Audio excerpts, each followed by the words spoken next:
Hi hello नमस्कार. आपल्या सगळ्या गोडताईंचं, दादांचं, काकांचं, काकूंचं, अगदी सगळ्या छोट्या छोट्या चिमुकल्यांचं सुद्धा अगदी मनापासून स्वागत करते आपल्या नवीन छोट्याशा ब्लॉगमध्ये आणि आपल्या यूट्यूब चॅनलमध्ये सुद्धा, ज्याचं नाव आहे सख्या बहिणी सख्या जावा. तर चला, आजच्या ब्लॉगची सुरुवात सकाळपासून केलेली नाही आहे.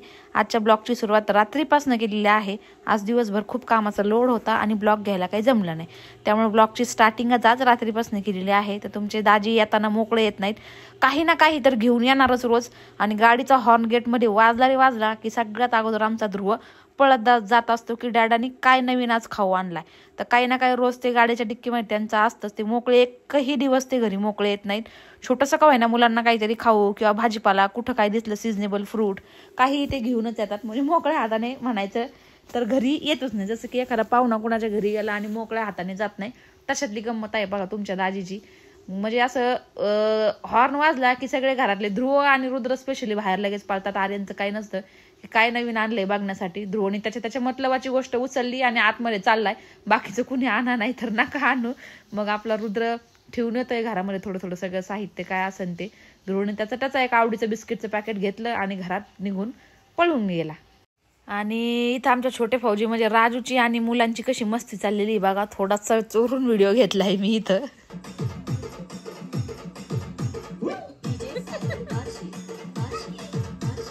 तर चला, त्याच्यानंतर आता दाजी आल्यानंतर सामान वगैरे आणलं आणि आता आम्ही 4 जण मिळून जेवण वगैरे केलंय. नंतर मुलांचा आणि यांचा एन्जॉय चालला होता मस्त. तुम्ही बघितलाच असेल व्हिडिओ, म्हणजे आम्ही चोरून व्हिडिओ काढल्यावर का. तर असं, तर कालच्या व्हिडिओ मध्ये तुम्हाला सगळ्यांनी शुभेच्छा दिल्यात, तर त्याच्याबद्दल सगळ्यांची थँक्यू बर्थडे विश केल्याबद्दल. हा, कारण की कसं होतं माहिती का, प्रत्येक व्हिडिओला आपल्याला कमेंट द्यायला पॉसिबल होत नाही ना. त्याच्यामुळं व्हिडिओ मार्फत म्हणलं तुम्हाला म्हणजे सगळ्यांनी शुभेच्छा दिला. तर त्याबद्दल मी मगाशी जसं मी एकटीनेच दिलतं, पण त्याच्यानंतर म्हणलं चला ते आलेच तर त्यांच्या तोंडाने ते सांगतील. त्याच्यानंतर आपल्या दोघांसाठी प्रश्न आहे बऱ्याच ताईंचा, म्हणजे एक 2-3 कमेंट्स अशा आलत्या आणि त्याला लाईक पण भरपूर होते. तर अशी होती की सुट्टीला आल्याच्या नंतर तुमच्या दोघांचे भांडणं होतात का. हा, ते तर आहेच. पण कसं बऱ्याच ताईंना असं वाटलं असं ना, तर ज्या फौजी पत्नी त्यांना माहितच आहे, बरोबर आहे. पण त्या बऱ्याच ताईंना असं वाटतं का एवढ्या दिवसातून सुट्टी आले मग यांच्यात बहुतेक भांडणं होत नसतील. तर भांडणं होतात का नाही सांगा तुम्हीच. आता होते तसे थोडेफार, प्रत्येकाच्या घरामध्ये भांडायला भांडत लागतंच. घरामध्ये आहे ना, तेवढं तर आहेच. काही वेळेला काही गोष्टी अशा असतात ना का त्यांना ते हा म्हणले का मी नाही म्हणते, मी हा म्हणले का ते नाही म्हणते, मग त्याच्यावरून झुपत. आणि काही वेळेला मग मीच माघार घेत असतो काय. नाही असं नाही काही. ताईला माहिती, ताई कोण माघार घेत सांग. हा बघा, हा चल चिट्टी बनते बाई बरोबर.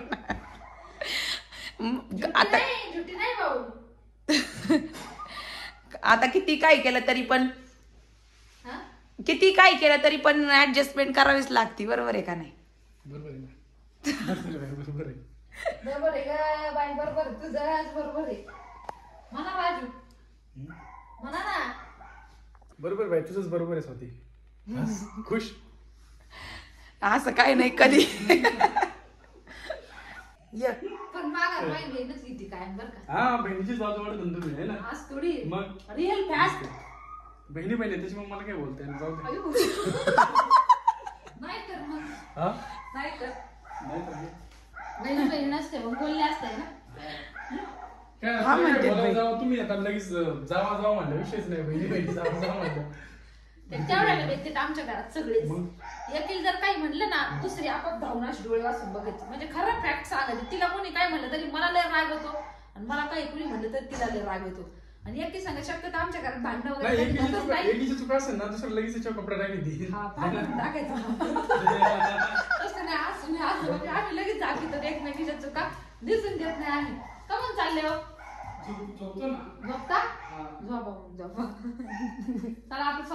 आता आज म्हणली बरं की झोपा, मग झोपा, नाही तर ती म्हणते नका झोपू. म्हणजे कसं होतं माहिती का, ते आल्याच्या नंतरच मग आमच्या गप्पा गोष्टी रांगत्यात. जवळजवळ 2-2, 2.5 तास आम्ही गप्पा मारतो. इकडचं तिकडचं ते तिकडचं सांगत, आम्ही इकडचं सांगतो आणि मग ती चलत असतंय बघा इकडं. ऍक्टिंग करीत होते कशाची तरी. ते ना त्यांची असेच फक्त ते कॅमेरा समोर करीत नाही. विचार काय करते तू? मग काय करू? नाच.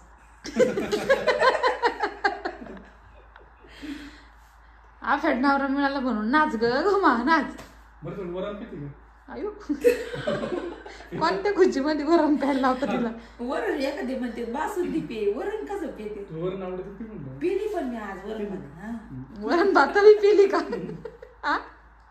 म्हणते अचानक काय वरण पिती का म्हणते. हे बरं दाजीने काय खायला आणलंय का? चला बरं आपण बघितलं नाही. बोर आणले बोर. बोर नाही दुसरं स्वीट आणलंय. बासुंदी आहे ना? नाही नाही आपल्याला बघावं लागेल मांजरांवानी. चला आता रात्रीचे किती वाजले? तिथं 11. आमच्या गप्पा चालल्यात. तुमचे मोठे दाजी झोपलेत आणि आता आम्ही थोडासा एक खायचा हप्ता मारणार आहे. काहीतरी स्वीट बिट नाही तर मांजर बॉक्यावानी आणि मग जाऊन झोपणार. स्वीटी स्वाती म्हणलं मी. स्वाती स्वीटी नाही म्हणलं. अहो स्वीटीच म्हणा ना. उलट लय छान वाटन मला. जा बाई स्वीटी मग जा. आपल्याला काय स्वीट आणले? हा मी पण मांजरच आहे तुमची. चल माझी स्वीटी चल. जा जा जा स्वीटी आणि बोका. काय स्वीटी आणि सिम्बा. स्वीटी आणि सिम्बा खायला काय बघा फ्रीज मध्ये. बघा बघा लवकर दाजीने काय आणलंय बघा. बाबू आईस्क्रीम बिस्क्रीम आणलेली दिसते मला. नाही मग काय काय एक काम करून आपण ते हरभरे आणले ते भाजू. चला बाहेर मस्त थंडीमध्ये. लाकडं जाळता का? लय भारी हरभरे आणले. तर चला ना राजू हक. हे बघा चला. अंगठी सोन्याची अंगठी सोन्याची. मला माहिती ना मीच केली. तोच गेली मग जाऊ दे.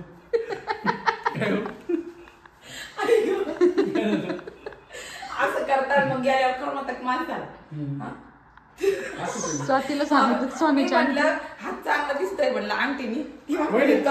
बरं मला सांगा वहिनी आता सोन्यासारखी नवऱ्याला सोन्यासारखी अंगठी गेली मग चांगलीच अजून 2-3 करा पाहिजे. करू भाऊ मी एखादी करते. चला पहिले मला ते हरभरे तुम्ही भाजाबर. चला याच्या बदल्यात मला काय भेटेल? मी तुम्हाला हरभरे भाजू. हा चालून एवढंच बदललं. घ्या बाहेर चला. चला घे स्वाती लई छान मस्त लागते ते. कालचा व्हिडिओ जसं की तुमच्या छोट्या फौजींचा बर्थडे स्पेशल होता. तर माझी जी इच्छा होती त्यांनी यावा का म्हणलं जाऊ द्या. असं तरी काय आता फौजी फॅमिली म्हणल्यानंतर प्रत्येक गोष्ट प्रत्येक इव्हेंट सोबत साजरी करता येत नाहीत बरं का. पण असेच काहीतरी असते की आपण जर आवर्जून ठरवलं की सोबत साजरी करायची तर मग होऊ शकतं. आता तसं पाहायला गेलं तर पुढच्या महिन्यामध्ये जत्रा वगैरे होती त्यावेळेस ट्राय करतो म्हणले होते. पण तरी 90% पुढच्या महिन्यात सुट्टी नाही भेटणार. तर म्हणलं चला मग आत्ताच या म्हणलं तुम्ही सगळे इव्हेंट साजरे होते. कारण ह्या महिन्यात परत सगळ्यांचेच बर्थडे येतं. आर्यनचा पण आहे दाजींचा पण आहे. त्याच्यामुळे म्हणलं 4 वर्षातून एकदा येतो. पण आम्ही करतो. फेब्रुवारीला आम्ही छोटासा केक कटिंग घरामध्ये करत असतो. नाहीतर लिप इयर आहे 29 फेब्रुवारी. त्यांचा 4 वर्षातनं एकदा येतो. पण मग त्याला करायचं म्हणून एक तर मग त्यांचा जन्म महाशिवरात्रीचा आहे. महाशिवरात्रीला केक कटिंग केला पाहिजे किंवा मग 28 तारखेला. पण शक्यतो महाशिवरात्रीलाच. तसं जर यांनी जर आपण पाहिलं तर आहे की काहींना वाटत होतं बाबांचा बर्थडे आहे की काय. काहींना वाटत होतं जंगलविराला 1 वर्ष पूर्ण झाला की काय. काहींना वाटत होतं अॅनिव्हर्सरी आहे की काय. म्हणजे सगळे याच्यामध्ये होते. खरं तर आहे ना व्हिडिओ लवकर सोडायचा होता. पण काल काय झालं बाहेर करता करता जेवण करता करता सगळं आवडतं आम्हाला 12-12:30 इथंच झाले. म्हणजे तुम्ही पाहिलं 12:30 वाजता आम्ही व्हिडिओचा एंड केला. आणि तिथनं पुढे एडिट कधी करणार? एडिट मग तुम्हाला खरं सांगू का ताईंनो खोटं नाही सांगत. तिथून पुढे आम्ही रील्स काढायला सुरुवात केली दोघींनी. ताईला म्हणलं ताई चल ग बाई बरेच दिवस झाले आपण रील्स नाही काढले. रोजच तेच आहे. रोजच ते ऑर्डरचं काम हे काम ते काम इकडे व्हिडिओचं. पण आपण बरेच दिवस झाले व्हिडिओ शेअर नाही केला. तर आपण काढूच म्हणलं जाऊ दे काय नाही होत. हा रील्स 2-3 रील्स काढले. त्यानंतर मग व्हिडिओ एडिटिंगला टाइमच कधी. म्हणजे त्याच्यामध्ये जरा पाऊण तास गेला आपला आम्हाला झोपायला. मग त्याच्यामुळे झोपलो सकाळी उठलो सगळं काम वगैरे आवरूपर्यंत 12 वाजले. मग तिथून पुढे लाईव्हचं टायमिंग म्हणजे एडिटिंग मुळे व्हिडिओ राहिला होता. तुमच्या लाईव्ह मध्ये पण बऱ्याच त्यांच्या कमेंट्स आल्या. व्हिडिओ खाली पण येत होत्या. ऑर्डरच्या फोनवर पण कमेंट्स येत होत्या स्टाफला. ते म्हणतात मॅडम सांगा एका परचं की व्हिडिओ आज किती वाजता जाणार आहे. म्हणलं ज्यावेळेस एडिटिंग होईल पूर्ण अपलोड होईल त्यावेळेस. तर मग त्याला कसा वासा लेट का ना काल टाकला व्हिडिओ. बऱ्याच ताई लाईव्ह मध्ये पण आपले व्हिडिओ खाली पण कमेंट्स येतात की आम्हाला सुद्धा घर बसून काहीतरी बिझनेस करायचा आहे त्याबद्दल आयडिया द्या. त्याच्याबद्दल आपण एक 9-10 आयडिया अगोदर पण दिलते. हे बघा कुठलाही बिझनेस करायचं म्हणलं ना तर आपली करायची हिंमत पाहिजे. त्याच्यामध्ये किती अडचणी आल्या ना आपली जर हिंमत आणि क्षमता सहनशक्ती जास्त असेल ना तरच आपण पुढे जाऊ. आपण 8 दिवस 10 दिवस कोणतंच कामाची लाज नसावी म्हणते.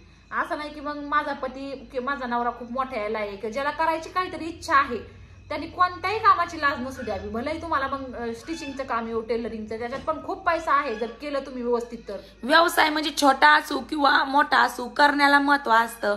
तर आमच्या अनुभवानुसार जसं की पहिल्यापासून काही ना काही केलं तर आपल्या कष्टाचे 10 रुपये जरी कमावले ना त्याची खुशी एक खूप मोठी असती. म्हणजे आज 1 रुपयाला जरी किंमत आहे. हे पहा, आपण काही वस्तू घ्यायला गेलो आणि ती गोष्टी समजा असली 760 रुपयाला असली किंवा 750 रुपयाला असली किंवा चला 5 रुपयाचं 10 रुपयाचं आपण कुरकुऱ्याचं पॅकेट जरी घ्यायला गेलं तर तिथं जर आपण दुकानदाराला जर म्हणलं तर हे बाबा माझ्याकडे 9 रुपयाचे आहेत, मला कुरकुऱ्याचा पुडा दे, तर दुकानदार नाही देणार. एखादा जर लईच मोठ्या मनाचा असला तरच तो देणार, नाहीतर ते म्हणणार नाही 1 रुपया दे पहिले तरच. म्हणजे 1 रुपयाला सुद्धा किंमत आहे, मला हे म्हणायचं नाही म्हणतोय तर केलं तर आहे. बऱ्याच ते म्हणतात आम्हाला आयडिया देता येईल की आम्ही घरात बसल्या काय करू शकतो. हे बघा, आता आम्हाला बऱ्याच अशा कमेंट्स येतात की तुम्हाला काही कमी आहे, तुम्ही कशाला युट्यूब चॅनल थ्रू पैसे कमवताय, तुम्हाला काही हे कशाला बिझनेस करताय. पण मला एक सांगायचंय, ज्या वेळेस ना आपलं कितीच म्हणजे आपण आपल्या करोडोच्या घरातनं बाहेर जाऊन आपल्या लाखाच्या गाडीत बसतो ना, त्यावेळेस आपले साधे जरी कपडे असले ना तरी लोकांना वाटतं अरे ब्रँडेड असेल बरं का, याच्याकडे खूप पैसा आहे. साधे जरी शूज असले 150-200 रुपयाचे तरी वाटतं अरे नाही हे तर ब्रँडेड कंपनीचे असणार आहे. कुठं लग्नामध्ये, कुठलाही लग्न समारंभामध्ये खाली जरी बसून तो व्यक्ती जेवला तरी म्हणतील, अडाणी नाही म्हणणार, त्याला म्हणतील की तो खूप म्हणजे त्याचं तो मोठेपणा आहे आणि खूप साधा सरळ माणूस आहे. तेच एक नॉर्मल व्यक्ती जर केलं ना तर म्हणतील अडाणी आहे, गावठी आहे. म्हणजे एक पैशाला किंमत असते हो, सगळं काही त्यांनीच विकत घेता येतं असं नाही की नाही. पण जोपर्यंत आपल्याला जर करायची असं ना तुम्ही काही करू शकता ताईनं. म्हणजे मी एक फॉर एक्झाम्पल दिलं, आम्हाला कमेंट्स येतात की तुम्हाला काय कमी आहे, युट्यूब चॅनल सोडून द्या, घर बघा, हे बघा. घर पाहूनच आम्ही युट्यूब चॅनल करतोय, असं नाही की घर सोडून दिलं आणि युट्यूब चॅनल आम्ही व्हिडिओज बनवतोय. फक्त सगळं काही घर गृहस्थी, मुलं बाळ, सासूचे वडील, सगळे नातेवाईक, फॅमिली, आई वडील सगळ्यांना जपून आम्ही आमचं चॅनल पुढे ग्रो केलेलं आहे. असं नाही की फक्त व्हिडिओज काढतोय, सगळे नाते टिकवून संबंध. कधी मधून म्हणत असतात की काय तुम्हाला बिझनेस नाही आणि लक्ष द्या, चॅनलकडे लक्ष देण्यापेक्षा पोरांकडे लक्ष द्या. तर आम्ही असल्या उडून टाकतो, चला असं ते काय असं. आमचं लक्ष आहे की नाही आम्हाला माहिती ते काय आहे काय नाही, आम्हाला समजतंय ते सगळं. चला असं ते बाकीचं मेन टॉपिक कडे येऊयात की घरात बसून पैसे कसे कमवले जातील. तर हे पहा, मी म्हणत नाही की युट्यूब थ्रूच कमवले जातील. युट्यूब तर सगळ्यात छान प्लॅटफॉर्म आहे. युट्यूब तर ज्याच्या घरचे परमिशन देतात ना, मी तर म्हणून त्यांनी बिनधास्त युट्यूब चॅनल खोला आणि चांगल्या पद्धतीने ग्रो करा.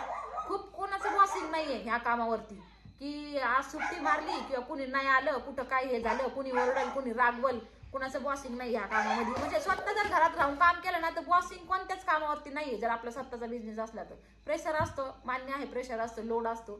मग तुमच्यामध्ये काय क्रिएटिव्हिटी आहे काय. छोटंसं गाव असेल तर तुम्ही कपड्याचा बिझनेस टाकू शकता घरात राहून. पण असं नाही की त्याला खूपच तुम्हाला पैसे गुंतवायचे. एक 10-15 हजार रुपयापासून तुम्ही छोटीशी सुरुवात करू शकता, कपड्याचं करू शकता, ड्रेसचं. तुमच्या गावाच्या अकॉर्डिंग चॉईस, तुमच्या गावामध्ये कुठल्या गोष्टी चालतील त्या अकॉर्डिंग काहीतरी वेगळं नवीन ज्वेलरीचा करू शकता. जसं की आम्ही छोट्याशा 50,000 ज्वेलरीचे याची सुरुवात केली बिझनेसची, ते सुद्धा तुम्ही करू शकता. आम्ही 50,000 केली, तुम्ही 10,000 करा. बरोबर आहे की नाही. फक्त चांगले प्रोडक्ट सेल करा, चांगली क्वालिटी द्या लोकांना, सर्व्हिस चांगली द्या. दुसरी एक गोष्ट, ज्वेलरी कपड्याचं एक हे झालं. केक बिझनेस तुम्ही करू शकता. त्याच्यामध्ये आरामशीर जर तुम्ही दिवसाचे 2-3 केक बनवले तर तुम्हाला 500 रुपये रोजचा आरामशीर पाडणार आहे. आरामशीर सगळं तुमचं काय असेल ते मटेरियलचं जाऊ. फक्त मेहनत करायची ताकद ठेवा. मेहनतीशिवाय फळ कुठंच नाही आणि मेहनतीशिवाय पैसा कुठंच नाही. कारण हे आमचे पर्सनल अनुभव आले. आम्ही काय नाही केलेलं आहे, सगळं काही केलं. पुन्हा कुणामध्ये काही ना काही वस्तू बनवायची हे असते, कला असते. दाराचे तोरण म्हणा, काही ना काही शोच्या वस्तू म्हणा, पेंटिंग्स म्हणा, पुन्हा दरवाजाच्या आपण नेम प्लेट लावतो त्या म्हणा, तर त्या तुम्ही कस्टमाइज करून द्या समोरच्याला. तुम्ही डिझाईन द्या आम्हाला, त्या तर खूप चालतात. ते हे सगळे कुठं नाही, मी लागण्याच्या अगोदर केलेले. जे सिरामिकची जी पीओपी पुट्टी पावडर असते ना, त्याच्या पेंटिंग्स खूप लॉंग लास्टिंग जातात आणि त्याच्या किमती पण भरपूर असतात. त्याला जास्त पैसे खर्च होत नाही. 300, 400 ते 500 रुपये त्या पीओपीची पुट्टीची. ती किती व्हाईट, ज्याला आपण व्हाईट सिमेंट म्हणतो किंवा पीओपी पुट्टी म्हणतो व्हाईटवाली, किती ते पैसे त्याला जास्त लागत नाही. 1-2 किलो मध्ये भरपूर येते. त्याच्या सुद्धा एक डिझाईन जर कस्टमाइज समोरच्याने आपल्याला डिझाईन दिली तर आपल्याला ती बनवता आली पाहिजे. सोपं आहे. युट्यूबवर पाहून, आजकाल तर युट्यूब छान प्लॅटफॉर्म बनलेला आहे काहीही शिकण्याचा. त्याच्यावरती पाहून जर बनवले तर 300-400 रुपये खर्च येईल. तीच तुम्ही नेम प्लेट 1,500 ते 2,000ला विकू शकता. ही सुद्धा एक खूप छान आयडिया आहे. कमी तुम्हाला इन्व्हेस्टमेंट मध्ये जास्त प्रॉफिट. ठीक आहे. त्याच्यानंतर आणखी दुसरं काय आहे की चॉकलेटचं. हो, चॉकलेटचा पण घरी बसल्या बसल्या तुम्ही बनवून देऊ शकता. त्याच्यानंतर आता उन्हाळा येतोय पहा, उन्हाळ्यामध्ये पण तुम्ही आईस्क्रीमचा बिझनेस करू शकता. घरच्या घरी आईस्क्रीम बनवायच्या, त्याचे पॅकेट कसं पॅकिंग करायचं, काय करायचं, हे सगळं आयडिया म्हणजे तुम्हाला अगोदर तुम्हाला ती प्लॅनिंग करावं लागेल त्या गोष्टीचा. आईस्क्रीम पण बघा आता कोरोनामध्ये बऱ्याच ताईंनी आईस्क्रीमचा बिझनेस चालू केला होता, तर केकचा पण म्हणजे भरपूर त्या उंच शिखरावर गेलेल्या आहेत. मग मध्ये मध्ये बघा तुम्ही न्यूजला पण येत होतं की आईस्क्रीमच्या बिझनेसवर तुम्ही असं घेऊन बसू शकत नाही ताईंनो. बरोबर आईस्क्रीम झालं, केक झालं, तर तुमच्या एरियाच्या सराउंडिंग मध्ये ज्या पण बेकरीज आहेत, जे पण किराणा स्टोर आहे, त्यांना सांगा की मी असं बनवून देईल, तुम्ही जिथून दुसरीकडनं घेता त्याच्यापेक्षा 2 रुपये मला कमी द्या, पण माझ्याकडनं घेऊन पहा. एक तुमची जर चांगली स्ट्रेस असली, तुमचं काम चांगलं असलं, तर ऑफकोर्स कस्टमर तीच हे मागणार, बरोबर आहे की नाही.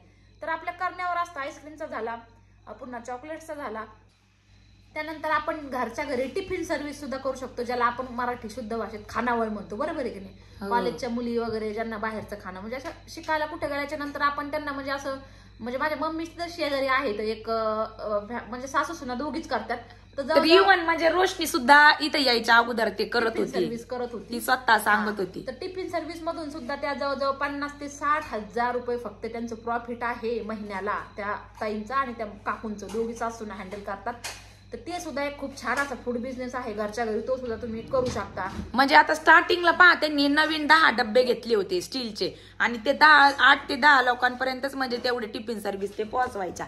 नंतर मग वाढत गेले 15, 20, 25, 50 असं करत करत आज त्यांनी 200चे म्हणजे 2000 टिफिन म्हणजे त्यांनी आज त्यांना म्हणजे एक 6 ते वर्षभराच्या दरम्यान इथपर्यंत त्यांचा बिझनेस पुढे गेला. काय त्यांनी कमीत कमी मार्जिन मध्ये ते छान बनवून देतात जेवण, काय असेल ते घरचं एकदम. आता टिफिन द्यायचं म्हणल्याच्या नंतर आपण जर क्वालिटी आपली मेंटेन केली, भाजीची, पोळीची, जे पण आपण देतो टिफिन मध्ये, तर नक्कीच दुसरं तिला सांगणार की नाही ग, ह्यांची टिफिन सर्व्हिस खूप छान आहे, की ही खानावळ खूप छान आहे, यांची टेस्ट खूप छान आहे. शेवटी जेवण आहे आणि चांगलं जेवण खाण्यासाठी बाहेर गेलेले मुलं मुली जे स्टुडंट लोक असतात ते तर असतात अक्षरशः, तर त्यांच्यासाठी तुम्ही ही सर्व्हिस सुरू करू शकता. हे म्हणजे आसपास कॉलेजच्या शाळेच्या जवळ कोणी राहणाऱ्या असतील ताई, तर नक्कीच कामाची लाज कुठल्याच ठेवायची नाही. एक सुरुवात करण्याला महत्व आहे. त्याच्यानंतर ब्लाऊज स्टिचिंगचं काम झालं, आजकाल आरी वर्कचा ट्रेंड निघलाय, ते सुद्धा तुम्ही करू शकता. त्याच्यानंतर लग्नाचं सीझन असताना डेकोरेशनचं रुखवताच्या वस्तू तुम्ही बनवून ऑर्डर घेऊ शकता, पॅकेज ठेवून. मुलांचं, लोकरीचं आजकाल असे जुने जे आहेत ना, ते असं थोडंसं हे होत चाललेलं आहे, दिसत नाही एवढं विणलेलं, सगळं मशीनचं दिसतं. तर तशा प्रकारचं तुम्ही काय तुम्हाला येत असेल वेगळं काही, ते सुद्धा तुम्ही बनवून विकू शकता. तुमच्या एरियामध्ये सराउंडिंग मध्ये काय चालतंय किंवा थोडीशी सुरुवात करायची अगोदर, जास्त नाही. त्यातनं आपण बरंच म्हणजे आपल्याला जर मिळालं, कुठल्याही गोष्टी सुरू केल्याशिवाय आपल्याला समजत नाही की त्याच्यात आपल्याला यश किती आहे. हा, जसं की एका व्हिडिओ खाली एका ताईंनी कमेंट पण केली होती की ताई म्हणजे माझे हसबंड म्हणतात की मी तुला सुरू करून देतो, पण भीती वाटतेय एवढ्या समजा 15-20 हजाराचा माल भरायचा, अंगावरती पडला तर काय, डेअरिंग करायचं काय, असं कोणताच तुम्ही किराणा फूड शिवाय दुसरा कोणताच ड्रेसचं करा, ज्वेलरीचं करा, कुठल्याही याचं करा, ते काही सडत नाही. मला हे म्हणायचे ते 2 वर्ष 3 वर्ष तुमचा आपाप सेल होणार. पैसा थोडासा गुंतून पडला ना की 1-1, 2-2, 8 दिवसात एक पीस होऊ द्या ना सेल. जर तुम्हाला वाटलं नाही कमी मार्जिन ठेवायची, ऑफकोर्स सेल होणारच. कारण जेव्हा एखाद्या समोरच्या कस्टमरला जर समजलं ना की मार्केट प्राइस पेक्षा यांच्याकडे प्राइस कमी आहे, 100% होणार, माल पडून राहणार नाही. घरात बसल्या बसल्या घर सांभाळून प्रत्येक ताई काही ना काही करू शकते, पुढे जाऊ शकते. आज लाईव्ह मध्ये पण एका ताईंची खूप वेळा कमेंट्स होती की ताई मला पण करायचं, तर ताई बिनधास्त करा, डोळे झाकून छोटीशी सुरुवात करून तुम्ही अशाचं शिखर गाठू शकता. एक 10,000. त्याच्यानंतर बघा आता उन्हाळा येतोय, उन्हाळी काम पहा आजकाल 3-3, 4-4 जणी मिळून करतात. ते कुरडया झालं, पापड झालं, त्याच्यानंतर बरेचसे मसाले. म्हणजे आपली मेहनत आहे, मेहनतीचा जेवढा पैसा आहे तेवढी आपण मार्जिन ठेवायची, बाकी आपल्या मटेरियलचे जेवढे पैसे आहेत ते आपण काढू शकतो. म्हणजे हा खूप बेस्ट उपाय बरं का. आता उन्हाळा दुसऱ्यांपेक्षा थोडी मार्जिन कमी ठेवली ना, जिथं आपल्याला 4 ऑर्डर यायच्या ना, जिथं मार्जिन कमी ठेवली तिथं आपल्याला 10 ऑर्डर येतात. हा आमचा पर्सनल एक्सपिरियन्स आहे ताईनो, प्रत्येक गोष्टीत म्हणजे सांगायचं म्हणलं तर. आणि बाकी घरात बसून करायचं म्हणलं ना, भरपूर लोणचे बनवू शकता तुम्ही. आता उन्हाळ्याचं काही पापड बनवू शकता, काहीही करू शकता करायचं म्हणलं तर. आयडिया आपली, तुम्हाला कशात इंटरेस्ट जास्त आहे ते त्याच्यामध्ये तुम्ही इंटरेस्ट घ्या, त्याची सुरुवात करा. म्हणजे तुम्हाला ज्वेलरी आहे ना, ज्वेलरी पण आजकाल होममेड कुंदनचं वगैरे बनवून हे करतं, ते पण आहे. म्हणजे खूप काय आहे करायचं म्हणलं तर फक्त सुरुवात करणं गरजेचं आहे. आणि राहिला युट्यूबचा प्रश्न, तर ते एक छानच प्लॅटफॉर्म आहे. ज्याला करायचं ज्याच्याने होईल त्याने नक्कीच करा, ज्याचे घरचे करून देतील परमिशन. संस्कृती जपून आपलं ब्लॉगच आहे, तुम्ही रेसिपी करू शकता, तुम्ही बरेचसे कुठलं तुमचं एज्युकेशनल चॅनल आहे त्याच्यामध्ये काही शिक्षण झालेलं असेल तर ते करू शकता, काहीही करू शकता. युट्यूब तर छानच प्लॅटफॉर्म आहे, मग त्याच्यापेक्षा छान आणखी काहीच नाही. सगळंच केलं तर सगळंच छान आहे. ज्याला ज्याच्यात यश मिळेल ते छान म्हणजे काही हरकत नाही. प्रयत्नार्थी परमेश्वर. तुम्ही कोणत्याही क्षेत्रात घुसा, प्रयत्न केले तर सगळं काही पॉसिबल आहे. आता फक्त थोडंच लगेच खचून जमत नाही. तर आता बघा आमच्या इथे बी बरेचसे उदाहरण आहे. जरी खेडेगाव असलं, नोकरीला असले ते घरातले सगळे, तरी सुद्धा म्हणजे एक रानामध्ये कामाला जाऊन पण आपण 300-350 रुपये रोज पाडू शकतो. असं नाही की लय पैसा येईन मग काहीच नाही करायचं. त्याच्यानंतर बघा कापसाच्या वाती बनवणं, तो पण एक बिझनेस खूप छान आहे. आता उदाहरणं म्हणजे भरपूर ऐकले मी. त्यानंतर काही साबण एक नवीन आहे. तुम्ही आयुर्वेदिक होममेड, जसं की आम्ही दाखवलेला आधी लिंबाच्या पाल्याचा, केसरचा, हळदीचा, त्यापासून सुद्धा तुम्ही साबण बनवून विकू शकता. कारण होममेड साबण किंवा विदाउट केमिकलचे साबण सहजासहजी कुठेही मिळत नाही. तर हे छान ऑप्शन आहे. कमीत कमी याच्यामध्ये लिंबाचा झाडाचा पाला तुम्हाला काही विकत घ्यायचा नाही, बरोबर. कोरपड काही विकत घ्यायची नाही, बरोबर. तर ह्या अशा नॅचरल वस्तूपासून कुठूनही कमीत कमी इन्व्हेस्टमेंट मध्ये, आता याला तुम्हाला कुठेही 1 रुपया द्यायची गरज नाही. कोरपडचे झाड लावा आरामशीर, त्याचं तुम्ही साबण बनवू शकता, लिंबाच्या पाल्याचे साबण बनवू शकता. फक्त तुम्हाला सोप बेस आणायचा, छान असं त्याला स्मेल दिला असं काहीतरी त्याच्यामध्ये सेंट वगैरे टाकून, मग त्याला अजिबात जास्त खर्च नाही. आता बरेच दिवस झाले त्यावेळेस तुम्हाला साबण कसा बनवायचा आहे पण शेअर केलं होतं. तरी सुद्धा परत जर कुणाला म्हणजे पाहिजे असेल तर आम्ही नक्कीच तुमच्यासोबत शेअर करू. आम्ही फक्त दुसरं नाही. तर आता ते आलेले तर त्यांच्यासाठी नक्कीच बनवून दाखवा. आम्ही 2 फ्लेवर मध्ये 2 याच्यामध्ये आम्ही बनवले होते साबण मागा, लिंबाच्या याच्यामध्ये आणि केसरचा आणि हळदीचा. राईसचं पावडर म्हणजे तांदळाच्या पावडरीपासून बनवला होता. आणि त्याच्यानंतर बघा कंपनी असती, कंपनी थ्रू आपल्याला माल पुरवला जातो, की जसं की टिफिन बॅग असतात बघा, ते लेदरच्या वगैरे असतात, ते आपल्याला धाग्यासहित धागा झालं, मटेरियल झालं, सगळं देतात. त्यांची मशीन सुद्धा आपल्याला देतात. आणि एक पिशवी जर आपण शिवली टिफिन बॅग तर त्याच्या मागे आपल्याला काहीतरी असतं 12 रुपये 15 रुपये असं. मग दिवसाला जेवढ्या पिशव्या आपण शिवू त्याच्यानुसार आपल्याला जास्त प्रॉफिट नाही, 200-250 रुपये. पण काही कमाई ना, फुल ना फुलाची पाकळी बसल्या बसल्या तेवढं आपण करू शकतो. आपण जेवढ्या क्वांटिटीने पिशव्या शिवू तेवढ्या क्वांटिटीने आपल्याला ते पैसे देतात. त्याच्यानंतर बॅग आहेत, मुलांच्या बॅग आहेत त्याच्यानंतर आपल्या लेडीज पर्स आहे, म्हणजे स्टिचिंगचं जे काम देतात आजकाल बरंच आहे की मशीन सहित ते लोक घरी आणून देतात. त्याच्यानंतर परकरचं पण मटेरियल देतात, धागा देतात, सगळं देतात. दिवसाला फक्त परकर नुसार ते पैसे आपल्याला देतात. परकर फक्त एक स्टिच फक्त मारून द्यायची, खाली फ्रिल बसवायची. ते पण एक छान आयडिया आहे की म्हणजे काही न करता काही कमाईना, कुठंतरी थोडं कमाईना काही ना काही होऊ शकतो. म्हणजे 300-400-500 रुपये रोज. साबणाची मस्त आयडिया आहे. पुढे फक्त पॅकिंग तुम्हाला व्यवस्थित करावं लागेल, कारण आजकाल आहे ना जे विकताय वेज विकताय, म्हणजे असं म्हणणं ते चुकीचं नाही, खरोखर आहे. तर साबणाचं एक छान आहे, ट्राय करायला काय हरकत नाही. 25-30 साबण तुम्ही ट्राय करा. पण जमलं पाहिजे फक्त.